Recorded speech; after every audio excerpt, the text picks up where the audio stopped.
Badan Meteorologi, Klimatologi, dan Geofisika memprediksikan cuaca ekstrim masih akan menghantam Indonesia hingga 9 Desember 2021.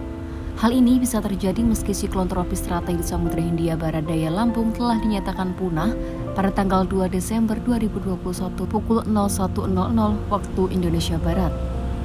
Bukannya siklon tropis teratai, BMKG menyebut ada banyak faktor lain yang dapat memicu terjadinya cuaca ekstrim di Indonesia.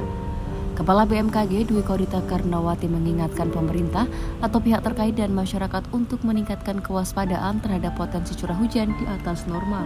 Dwi Korita memaparkan berdasarkan hasil analisis terkini, dalam sepekan ke depan diidentifikasi terjadi peningkatan aktivitas dinamika atmosfer yang dapat berdampak pada peningkatan potensi cuaca ekstrim secara umum di sebagian besar wilayah Indonesia. Berdasarkan pantauan BMKG, saat ini siklon tropis Nyato masih berada di wilayah Samudra Pasifik Barat sebelah timur Filipina. Sedangkan bibit siklon 94W yang berada di sekitar Teluk Benggala dalam periode 24 jam ke depan masih bergerak ke arah barat laut. Sistem siklon Nyato dan bibit 94W ini posisinya semakin menjauhi wilayah Indonesia, sehingga dampak terhadap kondisi cuaca di wilayah Indonesia menjadi tidak signifikan.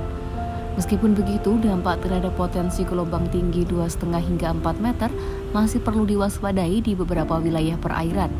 Dengan semakin menjauhnya sistem siklon Nyato dan bibit 94W dari wilayah Indonesia, tambah Dwi Korita, maka kondisi tersebut membuka peluang terhadap peningkatan fenomena dinamika atmosfer lainnya, seperti meningkatnya aliran massa udara yang cukup intens dari wilayah Laut Cina Selatan ke arah selatan memasuki wilayah atmosfer India, di mana kondisi tersebut dapat meningkatkan potensi pertumbuhan awan hujan yang dapat menimbulkan kejadian curah hujan tinggi di wilayah Indonesia.